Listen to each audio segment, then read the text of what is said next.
Hello and welcome back to the Brita podcast, a space for embodiment, the nervous system, and honest human transformation. In the last episode, we explored boundaries as nervous system work, how your body says yes and no, and why setting limits can feel so intense when survival responses are running the show. Today, I want to talk about something that sounds simple but is often deeply confronting, and that is rest.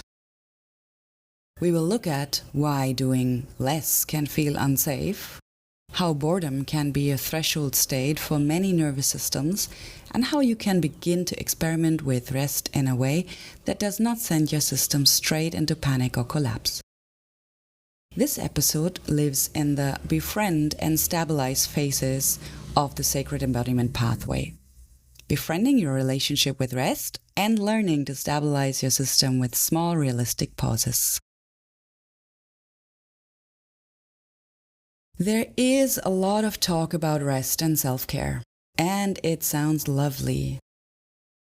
Like slow down, just take a break, just rest. Just say no. Just stop thinking. But for many of us, me included, rest is not a neutral invitation. Rest can bring up guilt, such as, I haven't done enough to deserve this. Fear, like, if I slow down, everything will fall apart. I have to get this ready now. Or even shame, like other people can handle more. What's wrong with me? Why am I so weak that I need rest? If your nervous system has learned that being productive, useful, or on is what keeps you safe or valued, then doing less can feel like stepping into danger. Your system might silently believe things like, if I'm not performing, I am not worthy. If I stop, I will feel everything I've been avoiding. That's a big one. And if I relax, something bad will happen.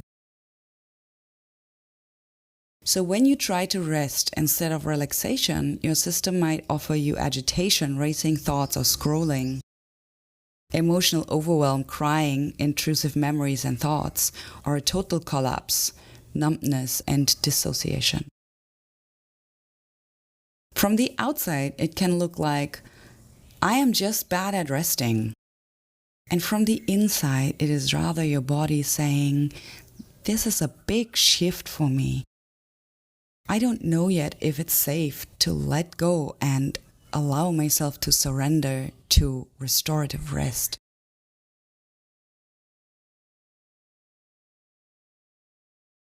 One key distinction in nervous system work is the difference between true rest and collapse. True rest, within your window of tolerance, often feels like a gradual softening of muscles, a bit more space in your breath, a sense of I'm here and I am allowed to pause. It's okay that I rest. So you can still feel yourself and the environment, but at a quieter volume. Collapse or hypoarousal often feels more like heaviness and emptiness at the same time, numbness, fogginess, hard to think or feel, struggling to move or get up, zoning out, maybe hours pass without really being present. Doom scrolling on your phone. From the outside, both might look like lying on the couch, but the felt experience is very different, and you might bring that into your field right now with imagining how it feels to daydream and how it feels to doom scroll. They are two very different states that kind of look the same from the outside.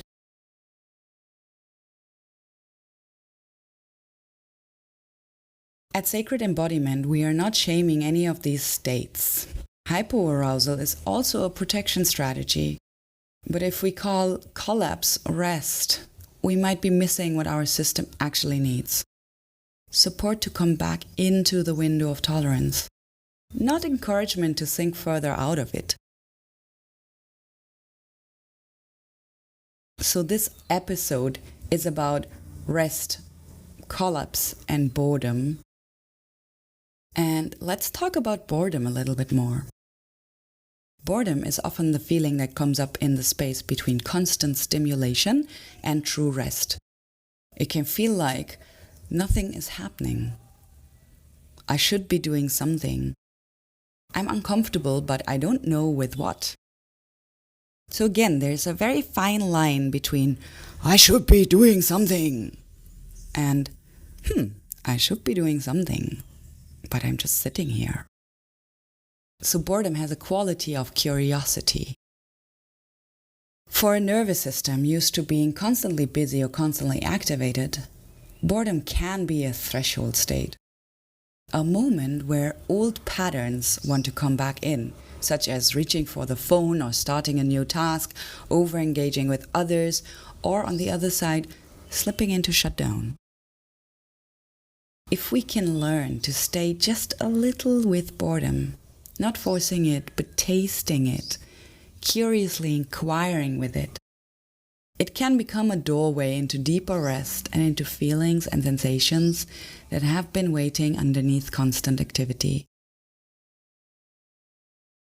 This is advanced work for many systems. We approach it gently and in small doses. I may remind you, your nervous system doesn't learn with a bang. It learns with steady, small repetitions of creation of safety. Let's try a tiny guided rest experiment together. Something that is more like a somatic pause than a full deep rest. If it is safe, you can pause other tasks. If you are driving or need your attention elsewhere, just listen and come back later. First, notice where your body is supported. The chair, the floor, the bed. Where are you right now? And maybe you have a back lean. Maybe you feel the floor underneath you. Bring awareness. See if you can allow yourself to be 1 or 2% heavier into that support. Leaning a bit in, allowing this support to hold you. Not collapsing, just a little more surrendered.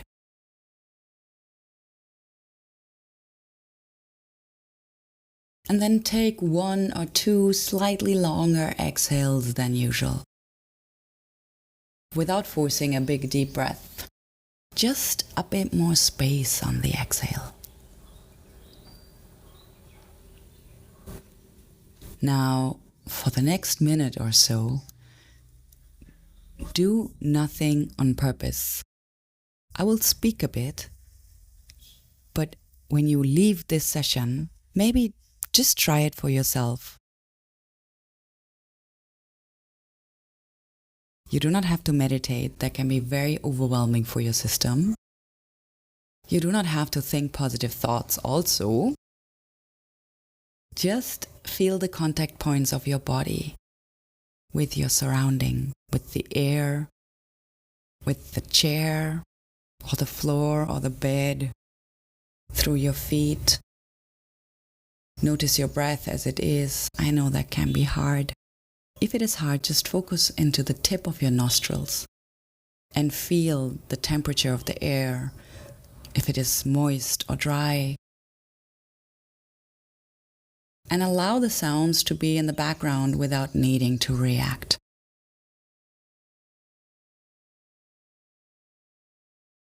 Observe.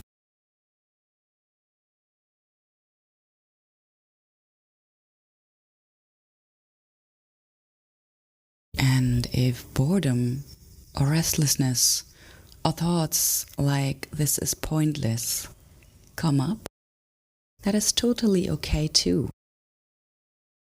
You may silently say to yourself, "Of course, this feels strange.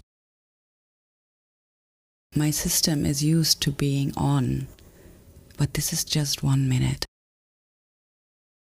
Just one, and then I can be on again." See if you can stay just a little with this discomfort. You can stop at any time and also notice if there is even a small hint of relief in being allowed to pause. And after this minute, you can gently move your body. Maybe roll your shoulders or wiggle your toes or shake your arms, and then come back here or go on with your day.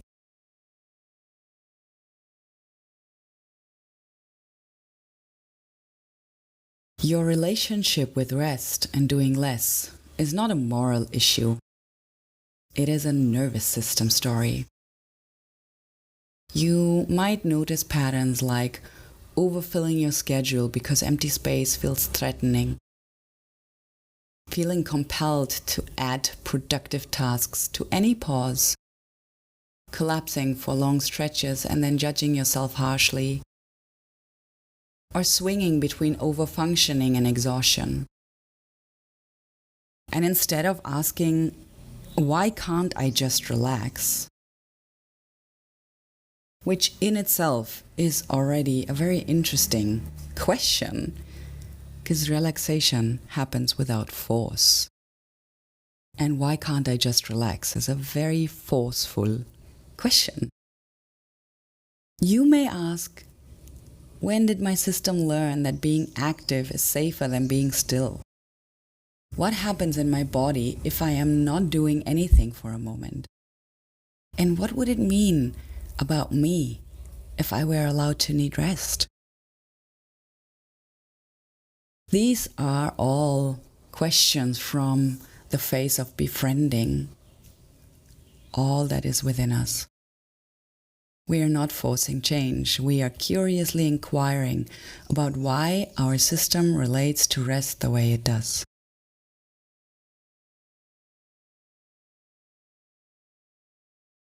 To make rest more accessible, it can help to create tiny stabilizing practices that you can repeat rather than aiming for perfect long breaks. Some examples can be a 3-breath pause before you open your laptop or your messages. Sitting down with a drink and letting yourself feel the cup in your hands for 30 seconds before doing anything else. 1 minute of lying on the floor, maybe like a starfish, feeling the back body supported. A short transitional ritual between work and home mode, changing clothes, washing your hands slowly, lighting a candle. Anything that brings you back into your body. And the point is not the ritual itself. It is the message you send to your nervous system.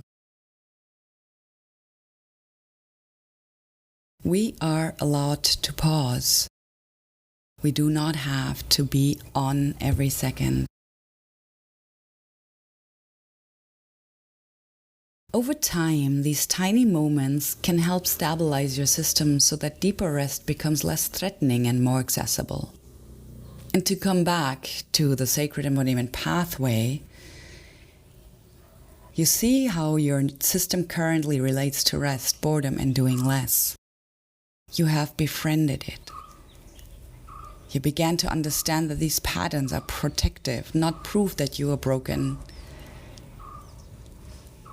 Now it's time to stabilize, to build small, repeatable somatic pauses that help your system trust that it can slow down safely. And then it is time to integrate, to allow rest to influence how you plan your days, how much you take on, and how you recover from stress. And like in our last episode about boundaries, this gives your inner system the stability and trust that you are reliably listening to it. Remember, you do not have to overhaul your life overnight. This is about practicing in small, manageable doses and letting your system recalibrate over time.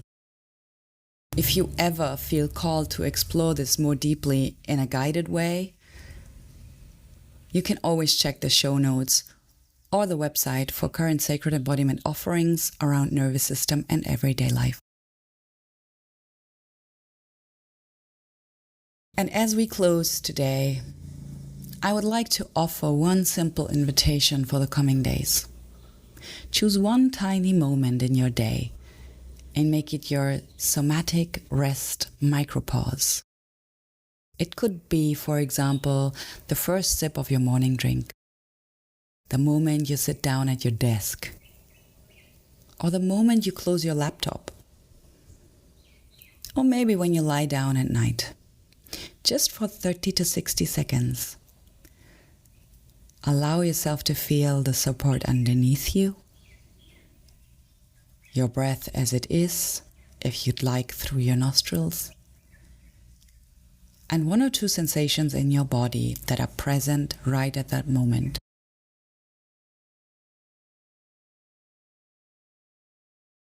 And you do not have to feel peaceful. It's curious inquiry what is alive right now.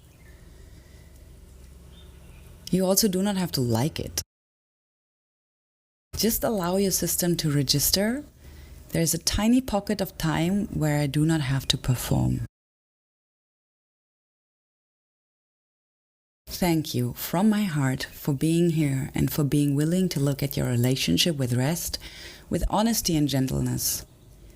In the next episode, we will explore the digital nervous system, how phones, social media, and constant information shape your body's state, and how to bring a bit more regulation into that space. I am Brita, and this was the Brita Kozilis podcast. I'm wishing you a week with at least a few honest small pauses where you are allowed to do a little tiny bit less.